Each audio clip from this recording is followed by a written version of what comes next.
NAJ with Michelle Franklin. All right, going live. Live at 5. No, it's not 5 o'clock. Oh, yeah, I should also go live here. Because we are live. Live at 5. I feel like that's a weird thing, right? Like because news was never live at 5, right? What am I remembering? You know what? In the 80s, possibly it was. Oh, interesting. Probably in the 80s. God. They had breaking news stories all the time. That just makes me feel so old when you say probably in the 80s. I'm just like, God, I really am an 80s baby. Yep. With my fat 80s baby head. I mean, I'm not a. So, okay, first of all, to anyone who's tuned in right now, this is Not a Journalist with Brian Holidae here on franklinarmstrong.com. And on, you can also make sure to check it out on Brian Holidae on Facebook, BrianHolidae. You can look it up. And I'm sitting here with Michelle Franklin. Well, not physically here, but yes. I mean, sitting in the spirit of here-ness. You know, this would be even better if you were actually still down the street. Because then it would be even worse. Yeah, we'd be like 4 houses down, and it wouldn't literally be even next door to each other and not able to hang out, and it would be so ridiculous. Man, why am I having such a problem with my microphone today? It's because I'm here. Things don't work. Is that your secret mutant power? No, actually. My secret mutant, actually that's Twisk's secret mutant power. Every time she walks near some sort of electronic device, it stops working. I feel like you've told me this. Was this at Comic-Con that you told me? Well, she also, uh-oh, your image disappeared. I don't know why. Oh, no. I'm still here. Oh, no. Okay. Can you see me? Yeah, I can still see you. Okay. I don't know what happened. You're not seeing me at all? Nope. Oh, I'm sorry. Nope. I think you touched your button.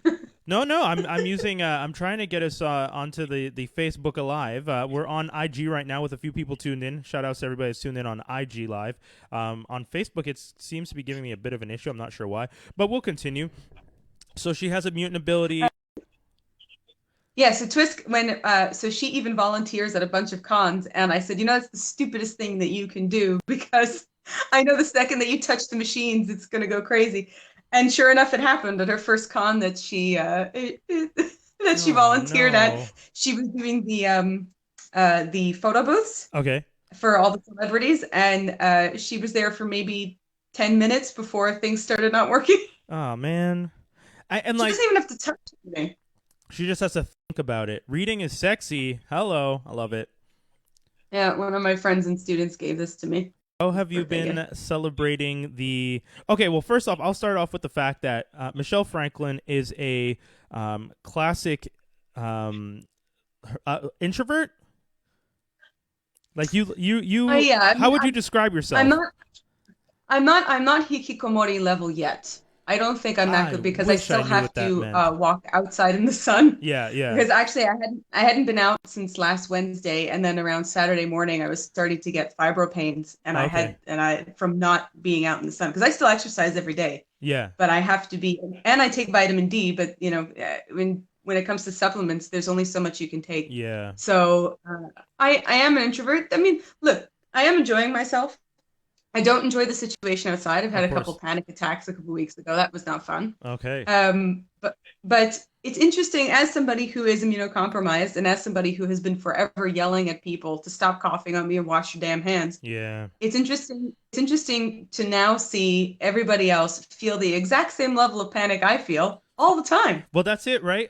Was it you? Someone was in my comments talking about that when I went for a walk. It was probably me. On Sunday I went for a walk, and I was like walking around, and some people were just like, "Why are you outside?" And I was like, "Well, guys, I need to get some fresh air. Like, I haven't left my house in X amount of days." And I was just like, at least it's early. Like, I left my house at like 9:30 in the morning. It was raining. There wasn't. I came across. Sorry. I said just be, if you're gonna leave your house, just be responsible. Like yesterday, was a rainy day, and Yeah. there was absolutely zero people out, and it was wonderful. Yeah, exactly. That's the thing, right? Like I was just like, okay, well, I maybe crossed 12 people on the walk the entire time that I was out, and I Mhm. kind of just took it as, okay, just go out and do your social distancing, get the fresh air, but also make sure that you're not getting close to people, and I'm not walking up to people, and no one was walking up to me. I mean, at one point, I was walking down the street one way, and then this guy was going the other way, and I realized I wanted to turn around and go the other way, but I didn't want him to get freaked out that I started following him. So I waited, like I just stood at a street corner for like 5-6 minutes, waiting for him to get to the corner and then turn to see what direction he went in, and then I started walking that way. Because that's the one unfortunate thing of my lone walk was being the lone soldier outside who was essentially anyone who saw me at a distance was staring at me. And originally what I would have thought was a racist stare was now just probably a scared corona stare. And that was a weird moment for me to think, like, I don't think these people are racist and staring at me because they see a black guy walking down. I think they're just genuinely concerned that I might have corona and they just don't want to be around me. And it was both. Well, I've been wearing anytime I go out, I wear a mask. So I've been wearing a mask for 2.5 weeks, and I wear masks at conventions. If I have to meet people, I'll wear one because I got I got the PAX plague. I got H1N1 from PAX, and ever since then, I always go to cons with 2 bottles of hand sanitizer, wipes, and a mask just in case. I mean, and you're doing it right. Yeah, I mean, just in case. Everybody used to make fun of me. Who's laughing now? Who's laughing now? Well, that's it. So one of the things I do every year, I do my are you going to Comic-Con? Are you a geek? Are you excited for Comic-Con preview that I do on frankandarmstrong.com, and every year the answer to the last question is no. Yeah. Well, that's it, right? I used to always post it, and I'd write a whole thing up, and I'd give people, like, here's the information on, like, how to pick up your tickets on time, and here's the information on, like, where to go, what areas to go, what kind of schedule to make. And then there was always a section on, like, you could very easily get sick at Comic-Con. This is just to warn you. We call it consars because it happens. People get sick. Everyone's running around. Yeah, we don't call pack plague or con flu. Con crud. That's a good one. Con crud. Exactly. Yeah. Like, you just know, with that many people touching that much random stuff, all interacting, no one's washing their hands in between, that there's a good chance you're going to get sick. Yeah, see, you're being smart about it. And I think moving forward, we are going to be forever changed by this situation where everyone's going to have to be like, okay, well, now we definitely always have to wash our hands. And I made jokes. Like, I was making jokes the other day on the podcast maybe a week or two ago where I was just like, man, I'm going to start wearing a different color mask to match my caps. And I said that jokingly that moment. But that's great, though. But now that I think about it, I'm just like, I mean, maybe I should look into getting masks to match my caps, because that could be a fun extra accessory to really bring an ensemble together, as the kids would say. And I think that's fun. I wanted to ask you, because Animal Crossing has easily become one of the most controversial games of this COVID-19 situation, because at one point... Why controversial? Well, because remember, people lined up to buy copies of the game, even though there was a warning saying don't go out. And I know a lot... Well, that had to do with a few things. So I got the digital version, and when you downloaded the digital version, you actually got it at midnight, so you got it before everybody else. Well, that's what I was going to ask. There is a digital version, right? Yeah, of course. I have it.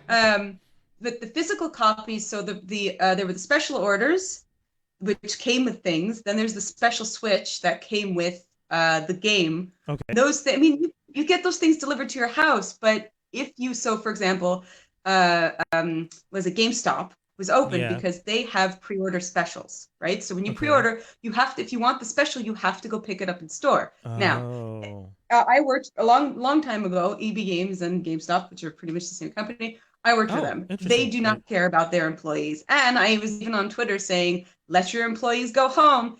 This is not worth it. But because Doom Eternal and Animal Crossing, which were the first major releases of the year, came out on that Friday, they kept telling people, oh, if you want your pre-order, you got to come in. Don't worry, there'll be people there because we're considered an essential service. Yeah. And look, yes, games are essential, especially now. I But agree. you can get the digital copy. Get the digital copy, or you can order it online. EB Games has a website. You can order it online. I even think they give you a pre-order special and all that. Okay. I would not blame the people who went to go get it. Because Okay. in Japan as well, they lined up at midnight and it was sold out. I would Jesus. instead blame the corporations, and I would say this is what happens when they threaten their employees with no work. Is people get desperate to keep their job, Yeah. and this is what happens. But I mean, so you wouldn't blame the people who still lined up knowing full well that there's a pandemic? I know they want to play the game, but at some point you have to say, well, there's a pandemic. I think the pandemic comes before me wanting to play a game.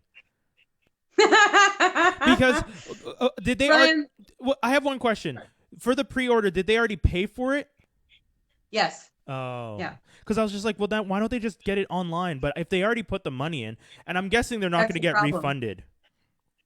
Yeah, that's the problem. Is that with EB Games with their refund policy for pre-ordering. Yeah. If you pre-ordered to get something special, like some sort of either, I don't think any amiibos came with this one. But if you pre-order for some special edition, or if you got the special edition Animal Crossing Switch that came with it, you have to physically get it. Because if you then cancel your pre-order, I believe you have until 24 hours before, from what I remember back in the day, to cancel your pre-order and reorder online. Okay. But but by then the pre-order specials are limited supply only. So you lose out. Pre-ordered, that means you got it. It's reserved.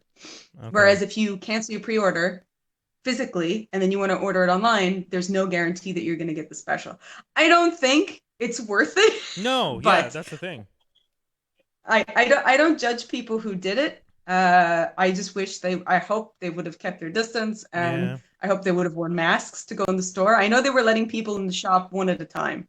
Oh, but still, I wouldn't have done it. Yeah, because that's the other thing, right? I kept hearing about the fact that employees of the stores were saying they're not giving us the supplies to clean the store. They're telling you guys one thing and giving us a completely different situation to deal with. Yeah, there was one gentleman I saw some interview who he had one bottle of sanitizer and he had to buy it himself. Yeah. Because they didn't want to give their employees anything.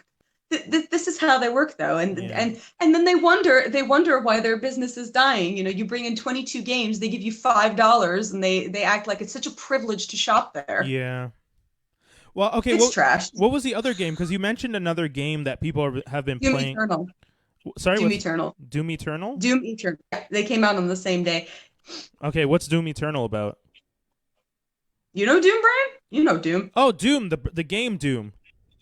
Oh, just to continue. Okay, I don't know, Doom Eternal, I thought it was like a new thing. Remember, not a gamer, so I don't know that. I know that a lot of people are talking about Final Fantasy VII remake. Yes, that comes out, I believe, Friday. I don't think it's tomorrow, but I believe Friday. Okay, we just got a message here. We got a message from Andrew here, who the Andrew that we both know, who says, I didn't pre-order. I picked it up on my way to work, and there was no lines. Okay, well, that's impressive. Good for. I mean, like I said, the only pictures I just kept seeing were like the lines at Best Buys and EB Games and all those places, and people lined up and like people being asked like, hey, you do realize there's a pandemic right now. Are you sure this is worth lining up for? And I'm not. No, there isn't. That's government propaganda. Right. It's the 5G antennas. The 5G antennas are sending out the radio waves that are making people crazy, man. It's all the crazy climate change. Yeah. Oh my god. How do you think the world is going to do once this have you heard about the water in Venice and like air in China getting cleaner? How are you feeling about some of these things? Like are these, what are your thoughts? There are some things that I am happy about, which is waking up and hearing all different types of birds and not hearing cars, not hearing garbage children screaming next door. Oh God. Not hearing my neighbors clunking around when they're trying to get ready for work. It sucks that so many people are unemployed, and that does bother me. It's that preserved silence of the morning that I can actually finally enjoy for the first time in many, many years. Yeah. That's nice. I do notice that wildlife here is coming back. There was a hawk in my neighbor's yard the other day. Hot damn. I saw a fox coming out of the park. Nature, when humans retreat, nature returns. Oh yeah, I yeah, do yeah. like that. I do like that aspect. However, I don't like that people should be afraid to go outside. Yeah. I do like that people are being more cautious and conscious. I was speaking to my friend Dave Daneman, and we were talking about this, and he said that one of his friends, who is a woman, said, it's kind of been great walking outside because I haven't been harassed in 2 weeks, No. and I felt exactly the same way. Takes a pandemic for people to finally realize why it's so walking wild woman. I You know. know, Yeah, no, I know. I actually, I think that was one of the things that I was discussing when I was doing my walk the other day. That some of my friends, some of the women I know have been like, it's crazy that this is probably the the best time for me to go out and just walk, because there's yep. so many less people and so many less annoying people and so many less fewer disgusting people. fewer people, Brian. Come Fewer? on, Oh, am I saying it wrong? I don't know. fewer people. Don't do Fewer. that to me. There are fewer people. Guys, she's an author, so she's going to correct my grandma.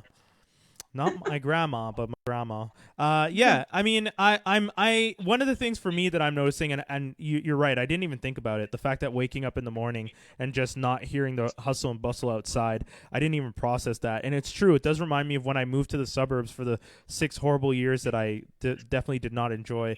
And I don't say that sarcastically. I did not. The only thing I enjoyed about the West Island were the people, not the place. But yeah, when I was living out there for the 6 years that I was there, that first morning I woke up after we moved, and all I heard outside was the sound of a skateboard rolling up and down the street, because there's this one kid, Gabe, who used to skateboard all the time. And I remember thinking, like, this is both peaceful and creepy as all hell. And being in the streets and walking around and seeing how the city is right now reminds me of the time that I was in the suburbs. Like that weird, eerie feeling of being on a quiet street where like no one's out. Every day feels like a Sunday in the suburbs right now in the city. And that's a very weird feeling for me. I'm not used to that. I think that's one of the things that throws me off, because I grew up in the city. I grew up on a super busy street that had 2 buses running on it all the time. I actually did not live on a street without a bus that ran on it until I moved to the suburbs the first time. Well, somebody said something, and actually, I'm sure that you might feel this way. Is he said something like, "Oh, I would love to wear a mask outside, but I'm black, and I don't know."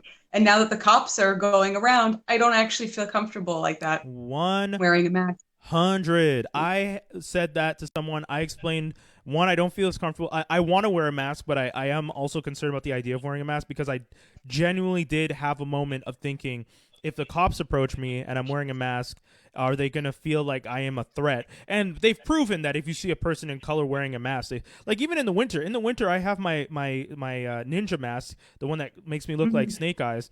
And I sometimes have my hoodie on when it's really cold outside. And I remember there's one time where I was walking along Côte St. Luc trying to catch a 66 bus.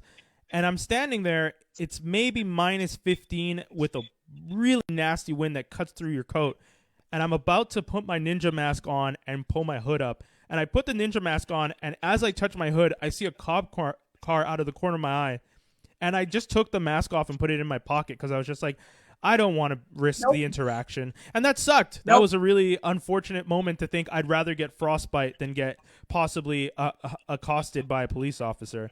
And then But 2 days ago, sorry, continue. Go ahead. No, I was just going to say, and then you have people who are just like, well, if you didn't do anything wrong, you have nothing to worry about. I'm just like, that's also been proven wrong. That does not matter. They've proven that wrong at this point. So that's like saying a fully clad woman, oh, you can go ahead and walk outside at night. You have nothing to worry about. Yeah. No. We don't play that. No, we don't play that. I was going to say 2 days ago, I was a friend of mine said, hey, I really need to get onions. Do you know where I can go? That's not one of the major shops. I said, yeah, sure, I'll show you. So we went. I mean, we'd both been on an isolation for at least 2 weeks, so we were both pretty clear. But we still wore masks anyway, just in case. And we were standing on the shop line, and there was an old woman, an old pink sloth in socks and sandals, who shuffled up to us. And she said, At this distance, excuse me, girls, but do you know you're supposed to be 4 feet apart at least? Oh, God. This woman was not wearing a mask, and she was at least 70 years old, okay? The two of us were wearing a mask. We're both wearing gloves. We're both standing not that far apart, Yeah. but we're both standing at a good distance. Yeah. And this woman is right here in my mouth. And I just was stupefied. And she said, "Don't you know you could get your grandmother killed?" I said, "Well, it's a good thing I don't have family, so I don't have to worry about that." I love the idea. And she tried not to laugh, but it was, and the woman just gave me this look like, "How dare you?" And I went, "But what are you doing outside? You are the risk factor. We are doing this for you. And you're walking outside with no mask, and you're right here in my face." And so then I turned to my friend and I said, "Well, there goes like not being harassed for 2 weeks. Now I have to get harassed The reset by people who are trying to shame me for wearing a mask." Like, I don't know. I don't. And I don't know if you saw, but this morning, the CDC is now saying that we all should be wearing masks. Yeah, it's weird that they didn't make that like. Who was the person at the CDC who was just like, you know what? There's a pandemic. Don't wear a mask. What are you talking about? What? It's like I don't. Was it the shortage? I have friends who are nurses in Sweden, and I have friends who are nurses in Japan. Yeah. And both of them have said, put a mask on. Yeah. It doesn't even matter if it's the cloth ones, because at least I think there's like a 70% chance of it. Yeah. That's still a great percentage. Yeah. But they said put something on when you go outside, even if you're not walking into another building. Just put it on. Yeah. Just to be safe. But here's the thing. Why not put a mask on? Like, in what world do you tell people there's a pandemic and it's airborne? Please don't wear a mask. Why? Like, it doesn't make any sense to me. They started telling people it wasn't airborne, I think, because they didn't want to cause panic. And now that it's quite known that it is, I don't understand why everybody's not wearing one. But I get why they told people at the first that if you don't have symptoms, like, don't put one on. Because I understand the masks for the medical professionals are limited. Yes. And I think people would have panicked and run to buy those. That's fair. And those we should not be wearing. If you're a regular cloth mask that you can make yourself is perfectly fine. If you need to go to the pharmacy, if you need to go to the grocery store, absolutely, then please put one on. But don't take, especially like the paper ones. Yeah. Those should not be used by anybody but medical professionals, because those have to be thrown away, and people are reusing them. I know. And people don't reuse the paper mask. The other thing is, people don't seem to understand, like, once you touch the paper, like, once you touch the mask, it's contaminated. So, like, there's a lot of people who don't know how to use masks. They're not comfortable. They're not familiar with it. I don't say that to judge them. I'm saying, if no one's ever shown you how to use a mask, you wouldn't know. When I worked at the hospital, I didn't know not to put on, like, once I put on a mask and put it behind my ears and I adjusted it and touched my nose to pinch it here to close over my nose, I shouldn't touch it anymore. You screwed yourself. No, but you had to because there's a bar in it to pinch it so that it fits slightly more tighter, and then once you do that, that's it. You don't touch it anymore. A lot of people don't know that. They don't know that, like, they pull it down to talk to someone. Or my favorite was when I would see people pull it down to smoke, and I was just like, so you're pulling the mask down to smoke. Well, I have a neighbor who's a really nice girl, but she has cystic fibrosis. Okay. And I have told her, please, you are immunocompromised like I am. If you need something, please tell me. I will go out, because I have one thing. Even though I'm immunocompromised, I have good lungs. So I'm not saying I'm going to live. I probably won't. But knock on wood, if she goes out, it's a bigger danger to her, because she has cystic fibrosis.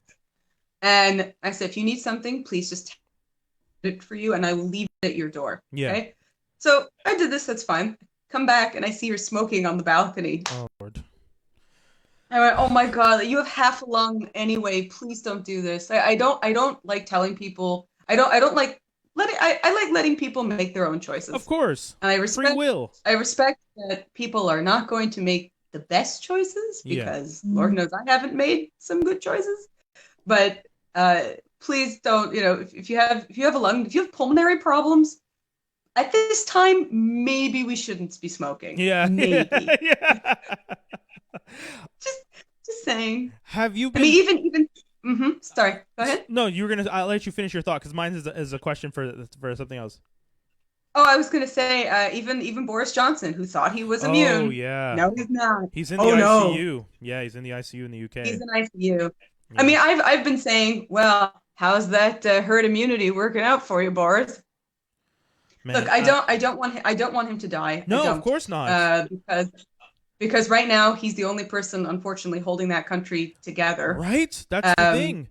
Like with Brexit it's really and not stuff. good. Yeah, it's really not going to good. go well if they lose their leader right now. So, and Yeah, especially after that that's many, bad. especially after so much instability politically there, it would be such an unfortunate thing. And I mean, I know that there's a lot of people who are upset with his policies and politics, but I mean, at the same time, you have to recognize that losing him right now to a pandemic, that's a global pandemic event, would be just horrible. Horrific, not good. Yeah, Not yeah. good. So Because I they mean, don't have anybody. Now, to be fair, yeah. if Trump were to, magically get it, Hmm. there are plenty of people I could see take over who would be competent. For example, Dr. Fauci could be like, oh, hey, I'm acting president right now because wish. I'm the one who's giving the advice in the pandemic. Or somebody like Bernie Sanders, who has been actively speaking up for workers who are not paid by their companies during this pandemic, and who's also raised millions of dollars to help medical professionals during the pandemic. So I'm not worried if Mr. Couch Stuffing made of old McDonald's kicks the bucket. That's fine. But Boris is a problem. And I really hope he gets better, but I really hope he understands, because it's fine to say, oh, herd immunity, that works. Yeah. But then once you realize for that to work, you need 30% of the population to die off. And you think, oh, I'm well, so it won't be me. Yeah. Guess what, Boris? It's you. So, I hope he now understands the severe gravity of the situation, because he didn't 3 weeks ago. I know. Yeah. When it hit the UK, I heard it was pretty bad. My cousin was telling me it was pretty bad over there. He said that he definitely felt like people weren't taking it as seriously. They were kind of just like, oh, there's this virus that came out of Asia that we should really be. Go on me holidays. Yeah, there's a lot of, and I mean, they're not the only ones, right? Like, there's a lot of people still traveling. Like, even just I was listening to, funny enough, I was listening to a podcast today, Not Having It. If you guys want to check it out, great podcast. I just discovered it.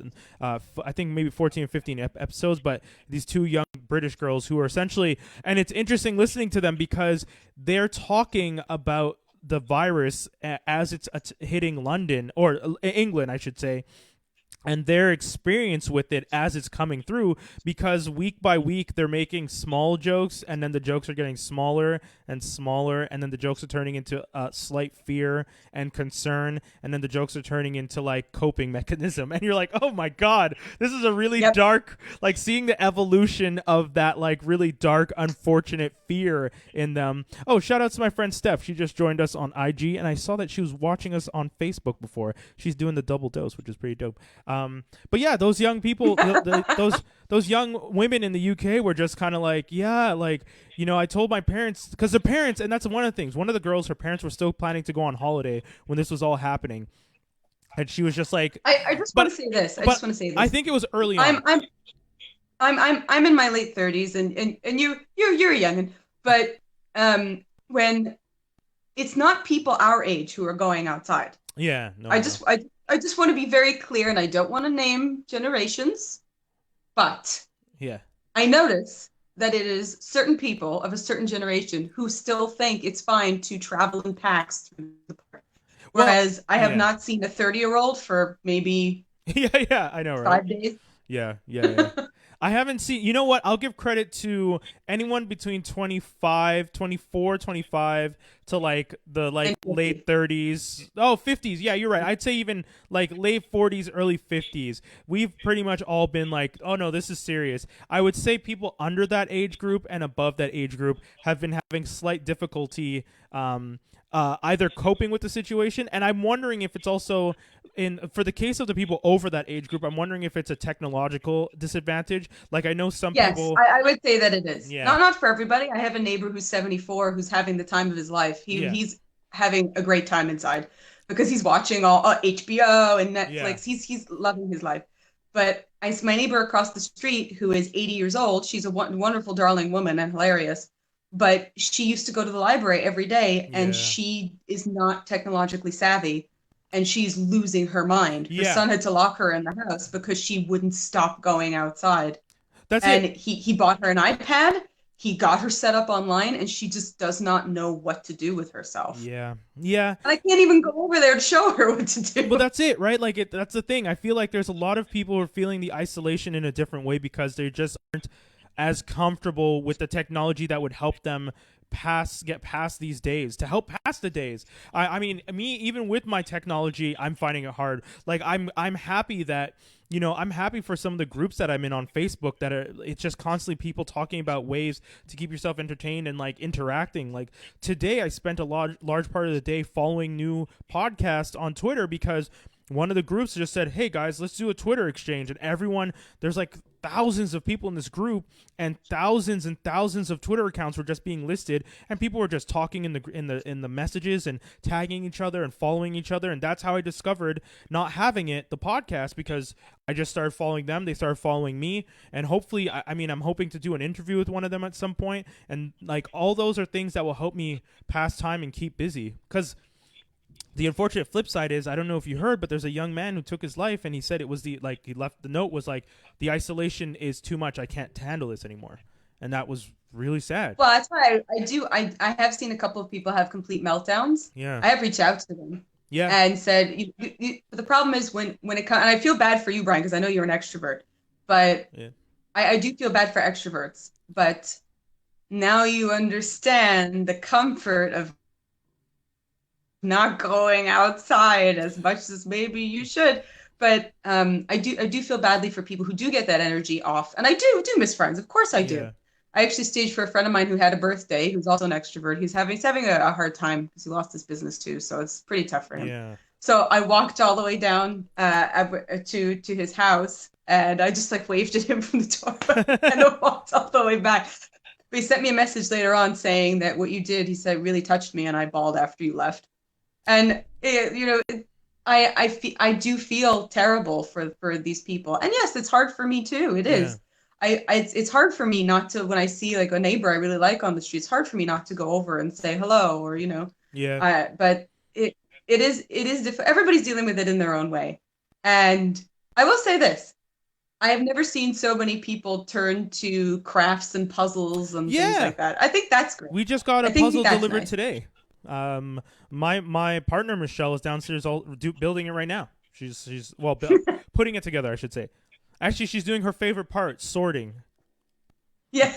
the end pieces first. She's doing all the end pieces, and she's like sorting like and then the middle pieces by color. Yeah, exactly. Yeah. She's doing that right now. I'm not a big puzzle person. I'm a Lego person. Like I've talked on here numerous times. Lego has definitely been the thing that's been keeping me busy. I had to stop ordering Lego because I already had, actually, funny enough, a lot of Lego sets here that weren't built, and I've built all of those, and now I just don't have any more room. So there's like tons of them just on this table in front of me, and You have room, Brian. Just throw clothes away. Yeah.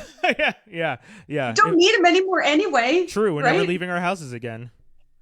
Are you okay? Well, I mean, I gotta ask you an honest and fair question. Once this is all over, a lot of the conventions that we love, and you and I are both big convention people when it comes to the geek stuff here in Montreal, and we're always very excited about it. And we go to the convention, and then when the conventions are done, we always find it actually really hard. That's one of the few times a year where I definitely feel the lack of something, because I have so much fun in those 4 days at either whether it be Comic-Con or the first time that I went to Otakuthon this year, and I was looking forward to go to Geekicon in April. When they come back, which is the dream, later on this year, are you planning? Would you feel comfortable going to those conventions now? I would feel comfortable going to Otakuthon because it is a Japanese one, and many people in the convention wear masks anyway. Okay. So if I were to go to Otakuthon and wear masks and gloves, that would be fine, because a lot of that is acceptable in that culture. Yeah. So since Twisk, actually, she went to right before the outbreak happened in London. There were a few cases that were confirmed in London. Okay. So this is when Boris was trying to practice herd immunity. She went to I believe it was London Comic-Con, and I said, "Oh my God, Twisk, please don't go." She said, "No, I have a mask, I have gloves. There are washing stations everywhere." She said, "I'm going to be really careful, and it's fine." And she was fine. That's awesome. So if we do, and same thing I think with Comic-Con in Japan happened with like the off Comic-Con. They forced everybody to make sure they had masks and they washed their hands, and not one person walked out of there sick. Oh, so good. If there are proper precautions in place, if everybody is forced to wear a mask, a proper one, and if everybody is forced to either clean their hands or wear gloves or something, I have no problem going. Yeah. I have Okay. no problem going and not touching anybody, and that's okay. If it was something like Comic-Con where that culture of where our Comic-Con where a culture is not really accepted, I don't know that I would feel that comfortable. But But if they told people you want to come into the exhibition hall, you have to wear a mask. Everybody has to wear a yeah, mask I and was gloves. gonna say, Okay, fine. do you think they'll Yeah, adapt? I feel like they're gonna have to adapt. I feel like if you they want, have to. yeah, yeah, that's one of the things I've been thinking about a lot. I feel like once these conventions start to come back into play, there's gonna be like Geek It Con is still trying to figure out their stuff. They originally moved their dates from April to June. I mean, even the June dates I'm a little concerned about. I don't expect June to be when we're out of this situation, and that's unfortunate because I really was looking forward to going to Geek It Con. It was gonna be Well, my first well, one. the problem is that it depends which province or which country Hmm. gets better first. And the issue is then bringing it in again from other Yeah, countries. And yeah, as well, uh, if the States continues to go on the rapid roller coaster downfall as it is doing, yeah, we might never open the borders again until this is yeah. completely done, until Yeah, this is really over. yeah, that's one thing. I mean, I don't, I can't imagine that kind of decision because, as we both know, the president of the United States is not the most open-minded person and does take things personally. And in this situation, Oh, you where mean all the masks he just stole from the world? You yeah, mean that? that's a whole Yeah. other conversation to be had. I think that's one of the things, right? Like when it comes to politics, you know, in the days of the first Trudeau, you know, Trudeau, Pierre Elliott Trudeau, politics Mhm. was very much about politics, not personal feelings. And in this Yeah. case, I think Trudeau Jr. is, and I say junior only because now that he has the gray beard, I still like to joke that he's still junior, but I feel like that's a really important thing that he is walking this weird tightrope of trying to figure out how to, you know, make sure we are protected as a nation and keep our relationship with our closest neighbors functional, but also do so while dealing with someone who throws actual tantrums. And like, it's a weird thing to think of a political leader who throws tantrums because the word tantrum makes me think of small children and not someone who should be leading the free world. And that's the part that really concerns me because, yeah, you know, to be asked a question in a press conference that was a fair and balanced question that was unbiased, and then to be attacked for it by someone seems insane to me. And then to realize that this person has the power the power that comes with running one of the most powerful countries in the world is Have you alarming. never dealt with despots before, Brian? Don't you know they're all angry 5-year-olds? God, man, It's all the same. It's all the same. But yeah, I mean, convention wise and travel wise, I mean, you know, I had Miriam on the show, my friend Miriam Khan, the comedian, a week ago, and one of the things that she mentioned was just like travel is never going to be the same. Oh no. Yeah, people are No. not. She said things like Zoom. I mean, at the time, Zoom hadn't been outed as having issues with their encryption, but I don't know if they're going to update that. I would imagine they have to. But whatever the case, video conferencing is going to become a big part of it because Miriam was explaining to me that one of the biggest parts of travel around the world is not actually personal. It's not pleasure. It's business. Yeah. Yeah, I didn't realize that was still a thing. Well, I mean, think of all the bands that we know. I mean, their lives Oh are yeah. over now.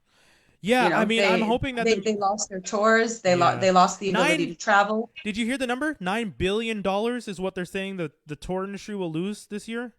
Terrible. It's really terrible. 9 billion is not a small fucking number, man. That's I've insane. been watching Andrew Kingsley's. He's from Unleash the Archers, and I've been watching his Twitch channel. Yeah. He's been making music live on the Twitch channel, and he's Oh, going to awesome. put it out for sale to help because they were on one of the biggest tours of their lives, Yeah. and it just crashed. It really sucks that in the middle of their tour, Yeah. I saw Devin Townsend, Canada's own Devin Townsend, Yeah. and I was so lucky that we got to see him March 2nd, I think, before this whole thing went into effect. Yeah. And I think that was the day that there was a first case confirmed here. Okay. And very luckily, I mean, we didn't hear about it till later, but they didn't cancel the show. I think 3 days later, they canceled his entire tour and he lost hundreds of thousands of God, dollars. man. It's terrible. It's really terrible. And also with a lot of musicians being exempted from the economic, not the federal one, but the like provincial ones, Mhm. a lot of musicians are not included in the economic hell. Yeah. It's really terrible. Yeah. I mean, I'm hoping that a lot of these emergency plans that are in place are going to help a lot of the people that whose industries relied more on, um, like very much working from home, being your own business, being your own brand. That's something that we've been pushing so much in the last few years in social media and everything. Like, be your own brand, be your own artist, create, and there was such a big motivation behind doing that. And then when something like this happens, you start to realize why people like having 9 to 5s. Like, I have friends that I've talked to about this stuff, and I was saying, like, this is really hard for me, and I can't imagine, like, I got laid off, and that's really hard, and I'm concerned about my future financially, of course, but I'm still trying to keep positive. I'm still doing this where I'm talking to friends and whatnot so that I can keep myself busy. But then I have friends who don't have other hobbies, and they, like, when I talk to them about it, they're just like, yeah, I don't have another hobby. I don't have a thing that I usually do. I go to work, and when I come home, I spend time with my friends. I go out and I have my social life, and my social life is the closest thing I have to a hobby. Like, being social is my hobby. And I was just like, oh, okay. And I'm like, well, what are you doing now? They're just like, I work every day from home, and then I turn off my computer and I sit alone. And then they sounded really sad, and I was just like, oh yeah, okay. I was like, Do you know? I understand. I understand that for people who, for like again, for extroverts who are used to going out and used to seeing their friends, and that's their hobby. yeah, I do, but there are so many. Like, for example, one of my friends who is a little bit extroverted and who loves seeing friends and who loves having board game nights. We taught her about Board Game Arena, and we taught her about Steam, and we taught her about. oh yeah, So she's slowly getting into it. It was really hard for her the first 2 weeks, but now she's doing really well. Now she goes on Board Game Arena herself and plays games, and she's actually doing much better. And I feel like maybe those people just haven't found yeah, that, the thing that they enjoy, yeah, or a way to do it. There are so many ways. Like, for example, my D&D group, we've been having D&D sessions on Sundays over like phones and things like that, okay, and it works. that's cool. There are so many there's Roll20, there's Tabletop Simulator. There are so many different programs and free programs as well that you can learn, or that you can still see. So I was talking to a friend of mine about this, and she said to me, why is it they call it social distancing? We're actually being very social online. We're being more social. I Yeah, said, because they can't call it introversion, because they have to rebrand it and repackage it for the yeah, yeah, extroverts. Because otherwise they're going to panic or go, oh, I don't want to be an introvert. We're not actually being socially distanced. We're being physically yeah, distanced. So yeah, yeah, for introverts and people who really exist online or exist in their own world, this is us welcome to my world. Let me show yeah, you about Epic Game Store. Let me show you about Animal Crossing. Let me show you about books. Let me show you about all these wonderful things. Or let me show you about audiobooks and podcasts and all these yeah, incredible things that you're missing because you are wasting time thinking, what bar am I going to go out to tonight? That's yeah. fine. That's fine. But now you see why maybe cultivate a little bit more of It has the to be balanced. domestic life. Yeah, Yeah. yeah, we got to balance it out. Michelle, I want to thank you so very much. This was such a great conversation. I had so much fun talking with you. Are you kicking me out already? Well, I mean, I usually only do 20 minutes, and we did 40. So, so I'm gonna like you said, there's so many things that I should be trying to do and trying to learn, and there's a puzzle being built that I probably should help out with a little bit because it's like 2,000 pieces, and Lord knows I'm not very talented. I just want to say this. I want to thank your lovely lady, and I want to thank all the medical professionals Yes. who are putting their lives on the line every day just so that we can breathe and we can exist again outside. Yeah. Yeah, yeah. All the medical professionals out there, thank you guys so much. I mean, And the sanitization workers and the yes, service workers who are really risking their lives to make sure that we have enough supplies. yeah, yeah. This can't be easy for any of them or their families, and thank you to them and their families, and thank you guys for continuing to do this work. It's not a simple thing. It's not an easy thing, but we definitely appreciate it. Michelle, thank you so very much. I hope you had fun. No, thank you, man. Thank you for I'm so glad to see you and talk to you. Know that Yeah. you're breathing. Yeah, yeah. I miss talking with you. Like I said, once this is all over, we'll have you over to the new studio, and we'll keep you at one end of the table and me at the other, because we'll still be doing a little bit of distancing, and we'll keep all the windows open, and we'll wear masks. No, I'm joking. But I look forward to you coming through, because you definitely will enjoy this new layout, and I hope we. I love the new setup. I love the figurines in the back and everything. It's really nice. Yeah, I'm really excited. So how is the new house? It's great. It's I moved in on the 30th, and then a month later a pandemic hit. Like the end of February, it was already just like, oh, things are getting serious. So as much as I wish I could, I haven't really explored the neighborhood. The first month was just kind of like unpacking and putting stuff up, and then I was like, okay, well, once the weather gets nice, I'll take my bike out and start roaming around. And I can't really do that, except for Sunday mornings at 9 a.m. when it's quiet and I feel comfortable walking around. So just wait till it's a cloudy day and people won't be out. I don't know how it is in your neighborhood, but in the old hood, the one you abandoned, it's pretty empty. There's nobody here. I know. So and everybody's being pretty respectful. I've been seeing pictures. One of my friends still lives a couple blocks over, and she's been posting pictures walking along. She does walks from Upper Lachine over St. Jacques area all the way to Dawson and back. That's her walk that she's been doing, and she keeps taking pictures along the path and showing me like, oh, hey, there's like no one here along Sherbrooke, and I was just like, that's good. I'm happy to hear that. So yesterday it was actually a little scary, because I walked from here all the way through St. Henry and then all the way down through Little Burgundy. Okay. And like I said, I saw 2 people and 1 car. Yeah. 1 car. Oh, that's different. Yeah. I've seen a lot. I even took photos of like the big intersection on where Dorchester and St. Catherine meet. Not one car for like 5 minutes. That's wild. But it's good though, because we are taking it seriously. We are, and that's a good thing, guys. Thank you if you've tuned into this on IG. You guys only saw my face for the entire time, so next time make sure to tune in on Facebook, facebook.com/Brian Holidae, HOLIDAE. And if you guys are enjoying this conversation, please tune in. I do this Monday, Tuesday, Thursday, and Friday. Wednesdays we do Geektastic Cypher, and Geektastic Cypher is still here, aiming to be in your top 10 podcasts. If you guys haven't voted yet, please make sure to vote for us. Vote on Cult Montreal. Yeah, man. Vote for Geektastic Cypher. Thank you so much. CultMTL.com. I voted at least 10 times. Oh, Lord. We appreciate every vote that you and the 9 other people that live in your head did. But yeah, Michelle, thank you again, once again, and I look forward to talking to you sometime soon. Okay. And by the way, I am writing about the pandemic and everything that's going on. So if you want to follow me at author Michelle Franklin, you can read all of my entries. That's on Twitter? Actually, I do link them on Twitter, but it's on Facebook. Just go to my author Facebook page, author Michelle Franklin, and you'll find it. Perfect. Thank you. Yes, please, guys, check her out. All her stuff. And also, if you're looking for a vote to submit for living art author on the Cult MTL, consider putting Michelle Franklin. Living as of right now. Oh boy. Okay. One of my students calls me the Elder Lich, so apparently I'm undead. I like that, but just living as of right now. We'll see what happens in 2 weeks. Oh, God. Okay, guys, we're out. Take care, everybody. Thank you once again. Bye. Stay safe. Wear a mask. Definitely.